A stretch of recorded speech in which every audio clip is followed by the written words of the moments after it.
So I'm going to go through in this video and briefly discuss the 3 different labs that we completed in Big Idea 3.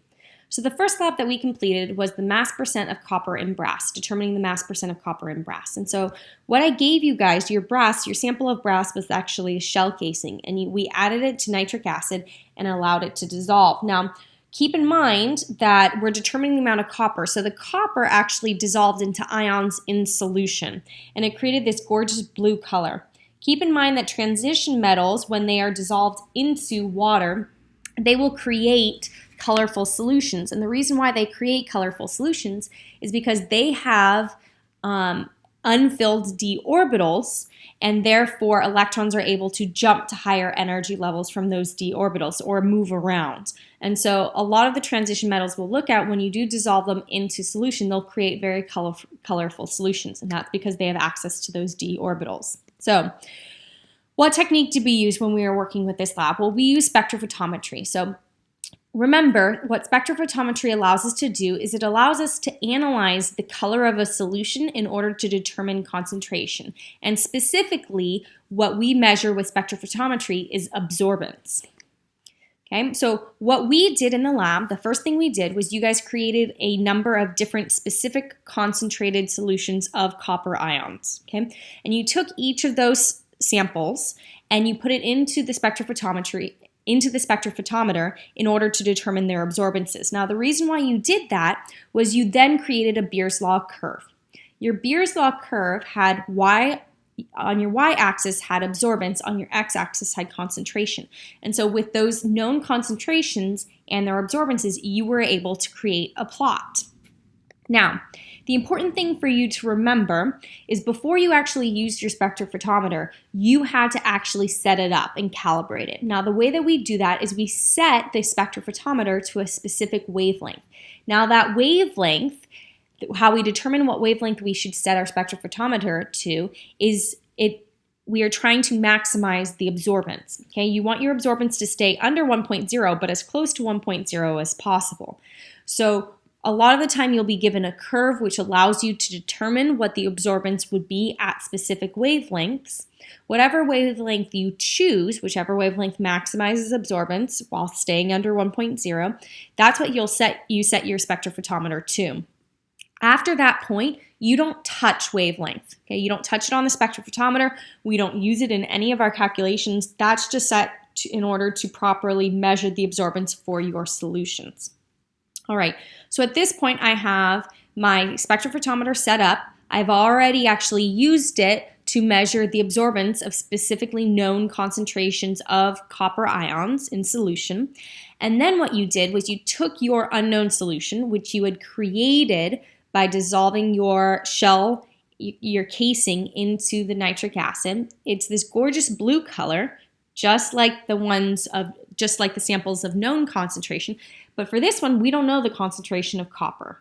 And we want to know the concentration of copper because then you can do calculations in order to determine the mass of copper that was in that sample. So my goal is to determine the concentration of my unknown solution. And so what you do is you put that sample, after you dilute it out, you put that solution into your spectrophotometer and you measure the absorbance. Once you know its absorbance, you can then go backwards using your Beer's law curve and determine concentration. So let's look at my Beer's law curve. Now, this is the formula for your Beer's law curve. For a lot of you guys, you'll also have plus and then a number after it. That will be your y-intercept. That actually shouldn't exist, but that simply exists because of errors in our lab. So you will incorporate that when you're determining your concentration for your solution. But your capital A, that stands for your absorbance. So that's going to be your y-axis. For this unknown solution, we know our absorbance. So you'll plug in your absorbance there. Your AB, that actually is your slope. Remember, A is your molar absorptivity, B is your path length. Okay? And then C is your concentration, that's your X variable. And so for this, we created our curve by using our samples of known concentration and measuring their absorbances. We have that A equals ABC, we have that formula. Then we can determine the absorbance of your unknown solution plug that in for capital A, and then you can solve for C, your concentration. So that's what we did in that lab. Then, once you know the concentration of your copper ions in solution, you can easily get into moles and then grams of copper.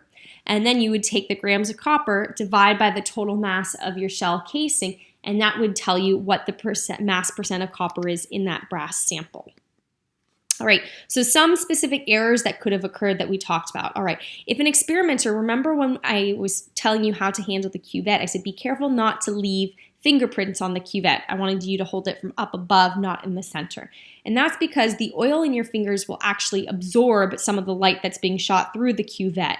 And so if extra light is being absorbed, then that's going to cause your absorbance reading to be too high. Okay? Now, one thing for you to know, remember the higher your concentration, the higher your absorbance. They're directly related. So if you erroneously get an absorbance reading that's too high, that means that you will assume your concentration is higher than it should be. If an experimenter over-diluted a sample, right, they added too much water to that sample, that would cause the absorbance to be too low, and therefore your calculated concentration would also be too low. And the last one, if you overfill a cuvette, remember I told you not to overfill the cuvette and in fact remove some from the very top so it doesn't spill over. That being said, keep in mind once you mix your solution, the actual amount of solution you use doesn't really matter. As long as you've added the correct amount of water and concentrated solution, once those are mixed, if you have 6 mils or 7 mils or 8 mils of your sample, that doesn't matter as long as the light is being shot through the solution, right? As long as your solution's high enough that the light will pass through the sample itself, it doesn't matter how much you actually use. So if you overfill it or underfill it, as long as light is going through the solution, it doesn't matter, and that's not going to affect your readings. Okay, so that was the first lab. Let's look at the second lab, electrolytic reaction of aqueous solutions. So remember, a lot of people have issues with this, so I'm going to actually go through and show you another example. So let's look at NaCl. All right, so for NaCl, I think the hardest thing that people have issues with is knowing what your reactants have to be. So for sodium chloride, if I'm dissolving that in water, and then I'm going to pass a charge through it in order for that redox reaction to occur, because I'm assuming that it's not spontaneous, I have 3 possible reactants: sodium ions, so Na+, Cl-, and H2O. Those are the only options. So if you look at this table here, notice at the very top here, I've got Cl-, but that actually is a product right now, which tells me I'm going to have to flip that in order for Cl- to be a reactant. So that's going to be an oxidation reaction. Same thing for the next one. Notice water is a product. As long as I flip that, then that could be another oxidation reaction. Now, let me compare these. The chloride ion oxidation reaction would be negative 1.36 volts because I need to flip that reaction, while for water's oxidation it would be negative 1.23. So that tells me that the chloride, we're not going to use that. So what's actually being oxidized for NaCl is water. Okay. Now for reduction, because remember, whenever you have oxidation, you also have to have reduction. So for reduction, I have 2 options. Notice I have water here as a reactant, so that would work as a reduction, or I have sodium ions, okay?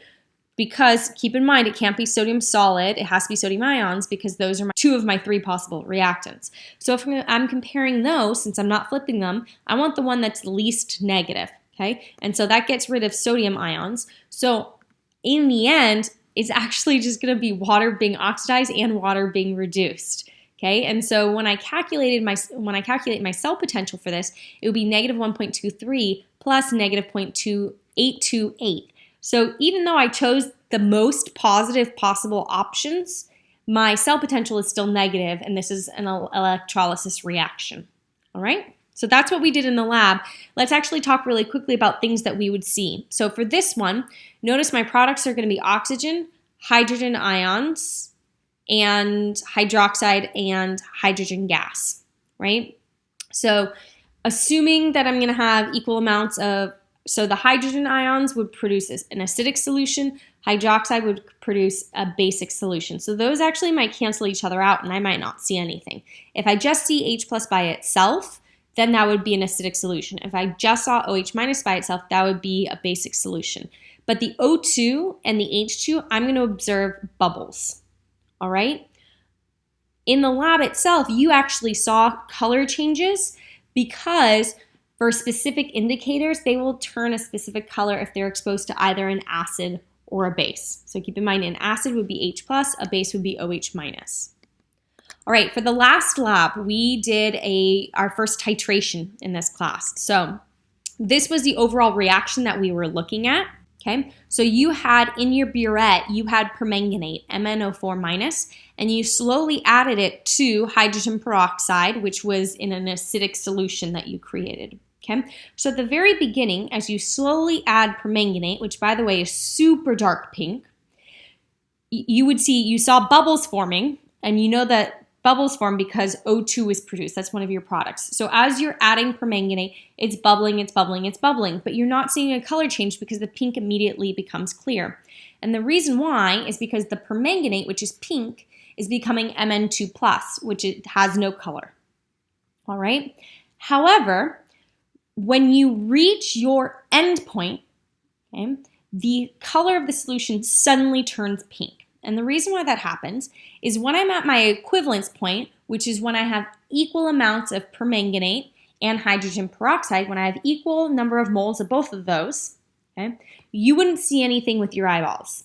Okay? But we're going to assume for all of our calculations that we end at our equivalence point, which we don't. Okay? But when I'm at my equivalence point, I've got equal amounts of MnO4- and H2O2, but we don't see anything.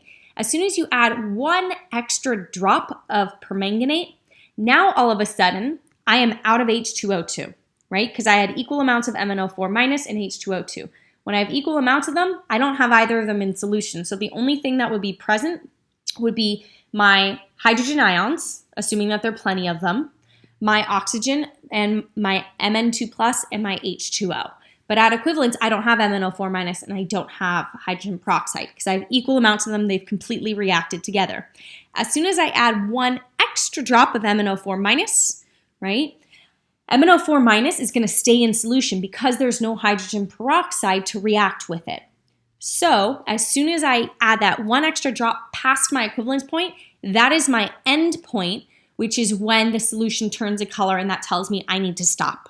Okay, so inevitably, whenever you're doing a titration, you don't stop right at your equivalence point when you have equal amounts of your two reactants. You actually stop at your end point. So you are adding in a little bit too much MnO4-. Okay, so let's look at some of the errors that could have occurred. All right, so the experimenter failed to stop adding permanganate until it was a deep pink color. So I want to show you really quickly. I always look at these errors in terms of the stoichiometry for determining, because our ultimate goal for this lab was to determine the concentration of hydrogen peroxide. So what we did in our calculation for calculating the concentration of hydrogen peroxide was we took the volume of MnO4- that we actually used, which you determined by subtracting the initial volume in the burette from the final volume, okay, multiplying by the concentration of permanganate, which you were given, using the mole-to-mole ratio to get into moles of hydrogen peroxide, and then dividing by the volume of hydrogen peroxide you used, which was 1 milliliter, so 0.001 liters.